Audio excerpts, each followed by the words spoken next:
अब इसी को आगे बढ़ाते हुए विच इंप्लाइज दैट, इसका मतलब है विच इंप्लाइज दैट, यानी पिछले वाली इसका जो ये लाइन जो हमने लिखी, इस पिछले वाली लाइन का मतलब क्या है, 4 को अपनी जगह से हटा लेंगे।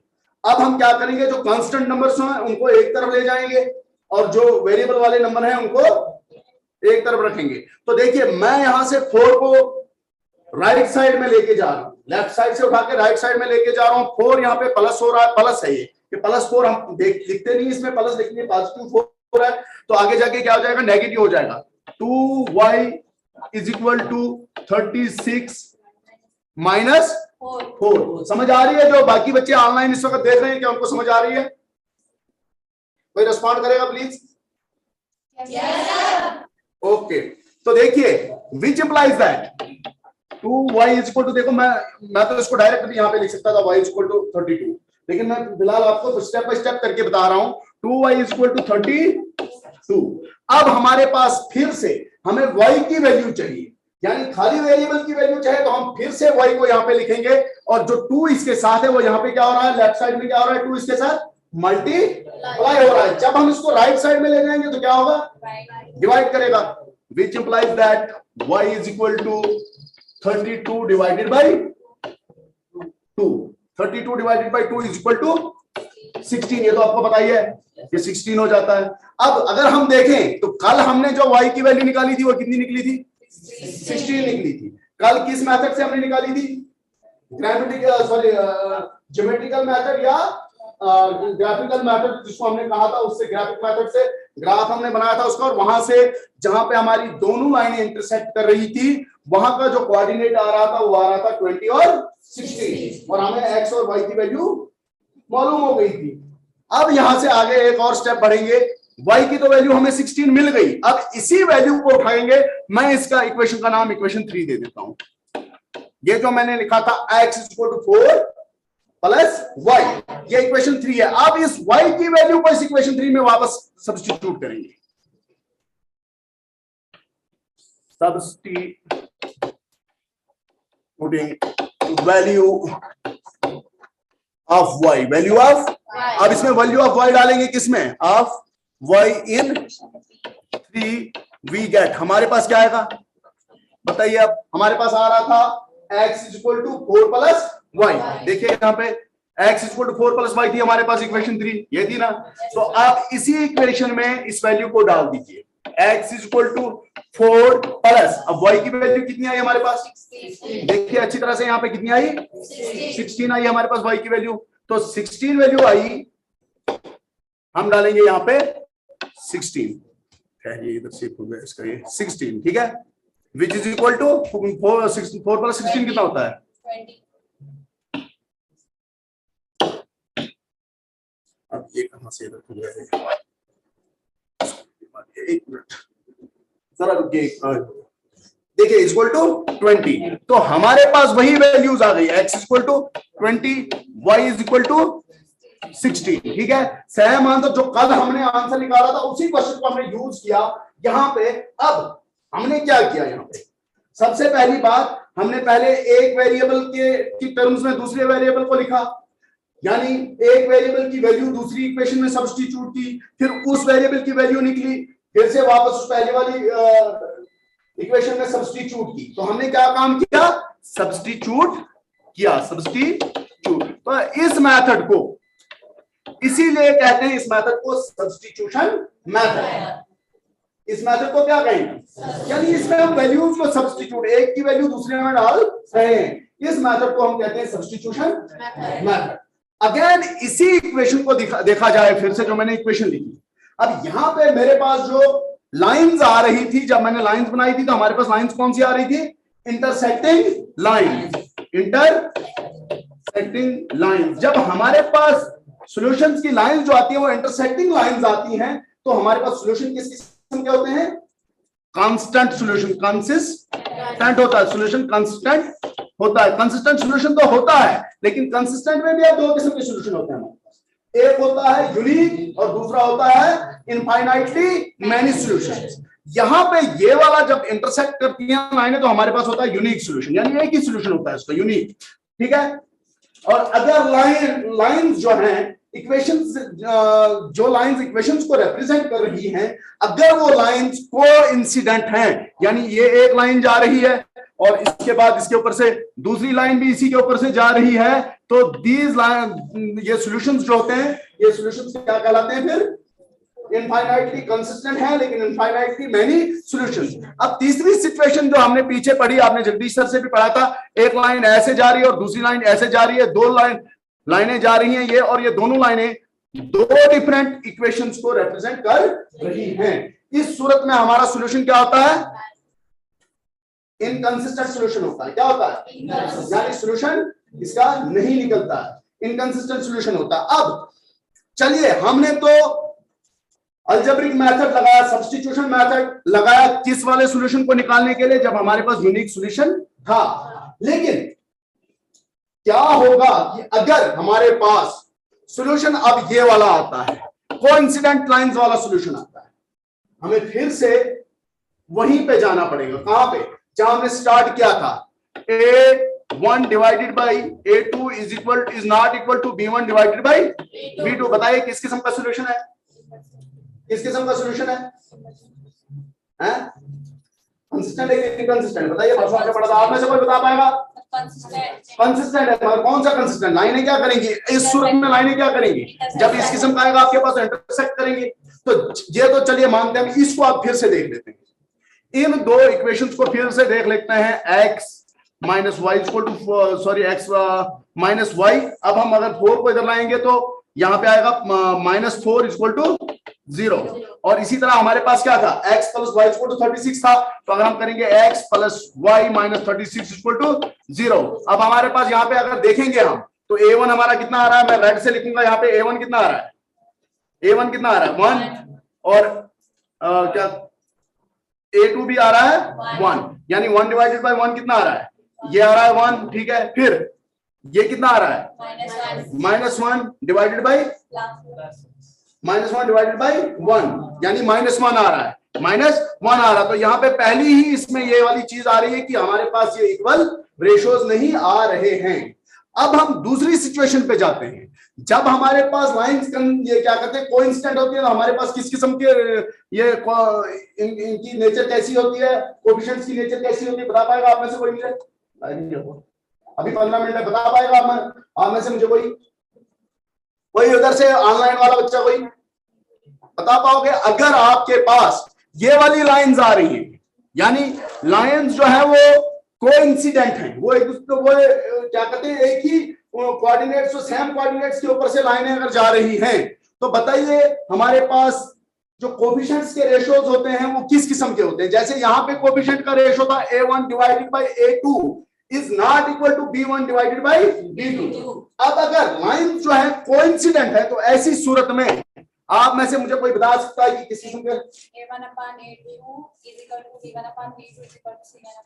यस, हमारे पास क्या आएगा? A1 divided by A2 is equal to B1 divided by B2। हाँ, is equal to C1 divided by C2। तो इस किस्म का आएगा। दैट मीन्स हम एक ऐसी एग्जांपल ले लेंगे जिस एग्जांपल में क्या होगा? लाइनें कोइंसिडेंट हुई। तो एक एग्जांपल मैं यहां पे लिखूंगा। सपोज कीजिए आपके पास इक्वेशन दी हुई है x plus y is equal to 5, equation 1। ठीक है, और इक्वेशन 2 है आपकी 2x plus 2y, 2x plus 2y is equal to 10, equation 2। ठीक है, अब इन दोनों इक्वेशंस को अगर देखा जाए, हमारे पास यहाँ पे A1 कितना है? 1, B1 कितना है? सॉरी, A2 कितना है? 2, 1/2। A1 कितना है? सॉरी, B1 कितना है? 1 और B2 2। और यहाँ पे देखिए यह है 5/10, और 5/10 किसके बराबर होता है? 1/2। तो देखिए ये आ गया A1 A2, B1 B2, C1 C2। ये तो आपस में क्या है? सबके सब इक्वल है। ये क्या है? इक्वल है। दैट मींस ये जो मैंने दो इक्वेशन यहाँ पे लिखी हुई है, ये pair of linear equations in 2 variables जो है, इस पेयर का सॉल्यूशन किस किस्म का होगा? Consistent but infinitely many solution. यानी जब भी इसकी ग्राफिकल रिप्रेजेंटेशन हम करेंगे तो वो किस किस्म की आएगी?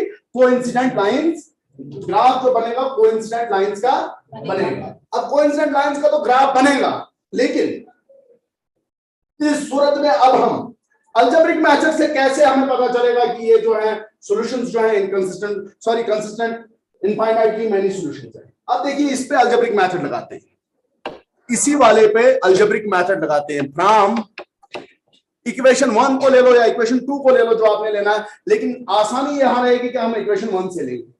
ऐसा क्यों बोल रहा हूं मैं, क्योंकि हमारे पास फिर थोड़ा सा ही ट्रांसपोज करने के लिए होगा। ठीक है, तो हम मैं यहाँ पे फिर से y को ले लूं या x को ले लूं, जो मेरी मर्जी है। चलिए छोड़िए इसको, इस वक्त y से ही ले लें। From 1 y is equal to, अब यहाँ पे मैंने y इज इक्वल टू कहा, यानी x मैंने यहां से हटा दिया। अगर मैं लेफ्ट साइड से x को हटा रहा हूं तो मुझे क्या करना पड़ेगा, राइट साइड से भी x को हटाना पड़ेगा, यानी वही ट्रांसपोज में जो हम करते हैं। तो यहाँ पे राइट साइड में हमारे पास 5 है, लेकिन x की कोई वैल्यू है, हम इसमें से वो माइनस कर लेते हैं। ठीक है, अब मेरे पास x equal to 5 minus y आ गया, यानी sorry y equal to 5 minus x आ गया। मैंने यहां पे y को इन टर्म्स ऑफ x लिखा। क्या किया, y को इन टर्म्स ऑफ x लिखा। आगे बढ़ते हैं, इसी वैल्यू को सब्स्टिट्यूट करते हैं। Substituting this value of y in equation second में, चूंकि ये फर्स्ट से हमने लिया था तो मैं सेकंड इक्वेशन में ले लूंगी। इक्वेशन 2 वी गेट, हमारे पास क्या बनेगा, जब हम इसको सब्स्टिट्यूट करेंगे y की जगह क्या डालेंगे, 5 माइनस x डालेंगे, लेकिन किस में, इक्वेशन 2 में। तो मेरे पास आएगा 2x अपनी जगह रहेगा, plus sorry 2x plus 2y की जगह क्या डालूंगा मैं, 5 माइनस x। ठीक है, किसके बराबर हो जाएगा ये आगे जाके, इज इक्वल टू 10। ठीक है, यहां तक ये आ गया। अब इसको हम सॉल्व करेंगे, कैसे करेंगे, विच इंप्लाइज दैट, इसको आपको पता है 2x का 2x रहेगा, 5 2 10 प्लस माइनस माइनस, ठीक है 2x, अच्छी तरह से समझ लीजिए, इज इक्वल टू 10। ठीक है, समझ आ रही है यहाँ पे क्या हो रहा है, अभी आपको पता चलेगा। विच implies that 2x minus 2x, अच्छी तरह से देख लीजिए, 2x माइनस 2x कितना होता है, नहीं माइनस करके 2x हो जाएगा। 2x माइनस 2x, आपके पास 2x हैं, मानिए आपके प्लास्टिक के 2x आपके हाथ में, वो आपके हाथ से कोई छीन लेगा, आपके पास कितने बचेंगे, आते ना बच्चों के खेलने के लिए x बने हुए, वो x मानिए आपके पास 2x है, या x का इस पेन का नाम x रख लीजिए। अब मैं ये मेरे हाथ में अभी 2 पेन है, आप देख पा रहे हो मेरे हाथ में कितने हैं, ये 2 पेन है मेरे पास, ये स्टाइलस है, चलो मैं इनको पेन लेके आपके, क्योंकि आप पेन से लिखते हो तो मैं पेन। अब मानो आपके दोस्त ने आपको दोनों हाथ से छीन लिए, अब आपके हाथ में कितने बचे, कुछ भी नहीं बचा आपके हाथ में। जब आपके पास कुछ नहीं बचा तो अब इधर रहा क्या, x, ये वाला भी, ये भी खत्म हो गया और ये भी खत्म हो गया। अब क्या बचा इस साइड में, 10 इज इक्वल टू, ये तो सच है, इट इज ट्रू, ये ट्रू है, ये स्टेटमेंट सच है, ये कोई झूठ 10 10 के बराबर ही होता है, 10 10 के बराबर ही होता है। लेकिन है क्या चक्कर, अब ये y की हर एक वैल्यू के, y की कोई भी आप वैल्यू ले लो, उसके लिए ये वाला स्टेटमेंट ट्रू होगा। क्या होगा, ट्रू होगा। और जब आपके पास लाइंस कोइंसिडेंट हो जाती है, इनफाइनाइटली मैनी सॉल्यूशंस आते हैं, तो ये वाली सिचुएशन अराइज हो जाती है।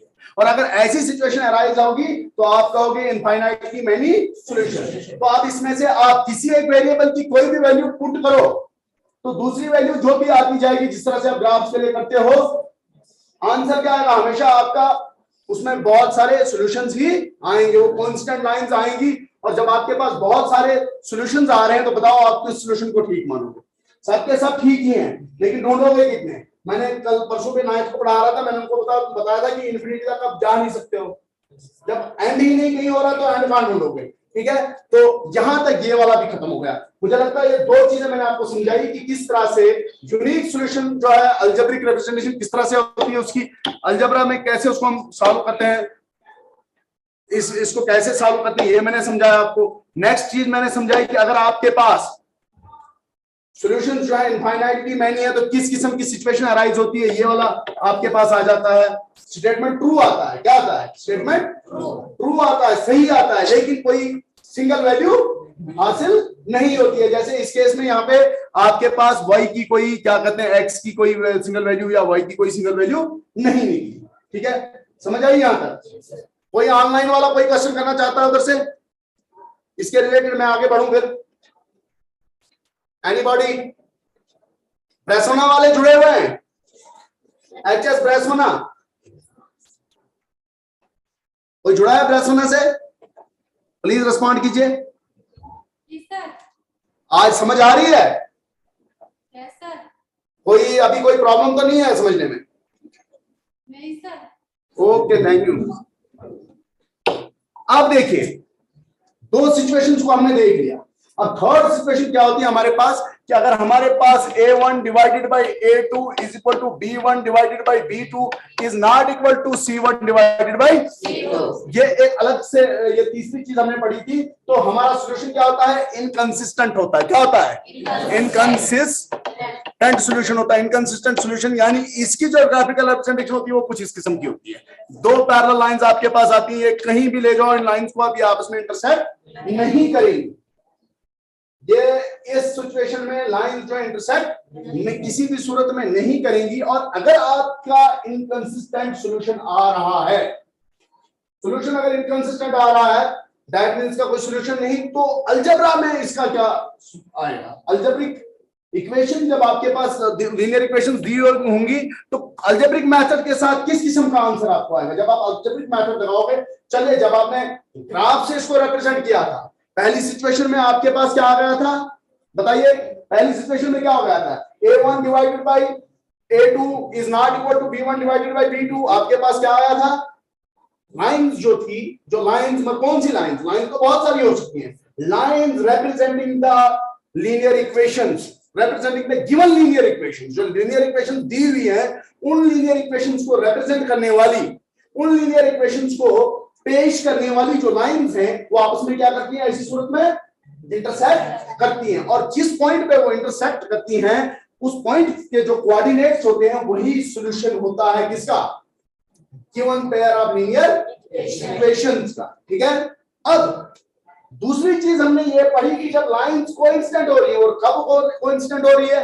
A1 divided by A2 is equal to B1 divided by B2 is not equal to C1 divided by C2। जब ऐसी सिचुएशन पैदा हो गई तो आपके पास क्या आएगा? फिर लाइंस जो है वो क्या करेंगी? लाइंस कोइंसिडेंट होंगी। क्या होंगी? सपोज करो अगर ये वाली लाइन मैंने जो पहले दी, इसके ऊपर से दूसरी लाइन जा रही होगी और वो साथ साथ में जा रही होंगी लाइंस, तो ये लाइन जितना भी बढ़ाओगे साथ साथ में ही चलेंगी, कोइंसिडेंट लाइंस होंगी। अब जब कोइंसिडेंट लाइंस होंगी तो ये हर पॉइंट पे आपस में क्या करती हैं? इंटरसेक्ट करती हैं। तो हर पॉइंट इनका क्या होगा? इन लाइंस पे आने वाला हर एक पॉइंट क्या होगा? Solution of the given equations होगा। तो कितने पॉइंट्स आ सकते हैं लाइंस पे? अब जब लाइंस का एंड नहीं है तो सॉल्यूशन का एंड नहीं होगा।